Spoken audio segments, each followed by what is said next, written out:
Hello and welcome to helping out my problem with my Volvo T5 engine leak down test. I've just recently retimed it, locked these cams in place, twisted this into the forward position and then put the belt back on again, and I'm still getting quite a lot of loss. Right, I've got a problem with my leak down test. It's showing very high amounts of leakage. Now I've got a few issues. So it's a Volvo T5 engine. It's a 2.4 litre bottom end, 1DDDDD code. The head is from a 2.3, you can see with a single VVT. The casting code is 1001776, if that helps anyone. And the cams also came from another 2.3 T5 engine of slightly unknown origin. So I'm not 100% sure whether these cams match up completely with the head or not. The other thing I've got is the engine is cold, so I expect like a higher amount of leakage, but not that much. Now the leak down test I've got is a relatively cheap one. The ones it came with, you've got two ends here. One has a Schrader valve on, and this is from my compression tester. Now if I connect the one which came with the kit, the Schrader valve, it does absolutely nothing until you do that, and the maximum it gives is 20% from having it preset. So my understanding is that is probably an incorrectly supplied item, but correct me if I am wrong. So I've been using my leak down test one, which obviously blasts out air, although it still only shows 80% on there, which I don't know.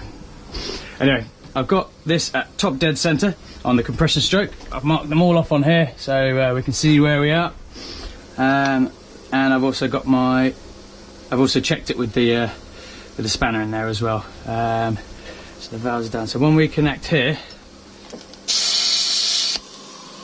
we have very high amounts of leakage. So we're on 65, but remember effectively the zero was 80, so it's probably going to be more than that. Now you can hear air coming out of there, out of the exhaust, that is. And from here, you can't really hear anything coming out from the inlet. Now when I crank it,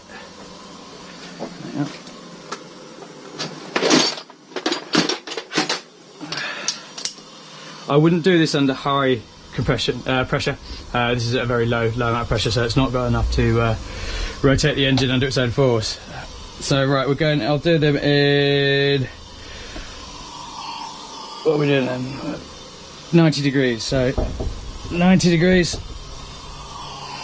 still got the same amount, here, no leakage out the exhaust, inlet, sorry. Further 90 degrees, we're opening up the valves, nice bit of air coming out here, none out of the inlet. Further 90 degrees, still coming out of the exhaust, which is completely normal. Now you can feel the valves are closing now as we approach. Closed. As we approach one full revolution, just past one full revolution here, you can still hear it's hissing out here. Carry on. You can now hear it hissing out of the inlet after that's 90 degrees. So and barely any noise coming from here now. Further 90 degrees to get. Still coming out of the inlet. Can't really feel any air coming out of there. 90 degrees again. So this is one 90 degree rotation from complete 2 revolutions. These starting, so you can feel the air coming out of here now. Out of the exhaust, that is. And then to complete the revolutions, we're back to the top dead center of compression stroke. And again, you can still feel air coming out of there. Now this is the same uniformly across all of the cylinders, 100% the same. The last cylinder is slightly better, it's about 60, although this one has now changed, so typical. There's barely any noise coming in from in here. There's barely any noise coming from the dipstick. You can just hear a lot more coming out of the exhaust side. A huge amount more noise coming out from there. So if anyone has any ideas what it is, I mean, the things I've got it narrowed down to are the cams wrong? Are they from a different year? Would that mean that they're maybe slightly larger? The other thing is, am I wrong with this? Is this Schrader valve meant to be in there? It doesn't seem to let out any air whatever way I do it. So my feeling is, and just with my basic understanding of how these things work, that it shouldn't have a valve in there. Like the one from my compression test doesn't.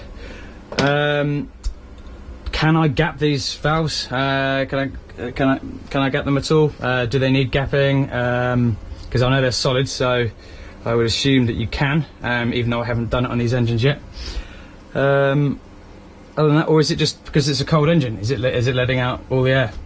But will it be letting out air from the valves when it's cold? I would assume not, because you would lap the valves when the engine was cold, so you would end up with a good seal when cold. Also, there's hardly any oil in the engine, so could it be anything to do with that as well? Any suggestions would be very helpful. Thank you very much. Cheers.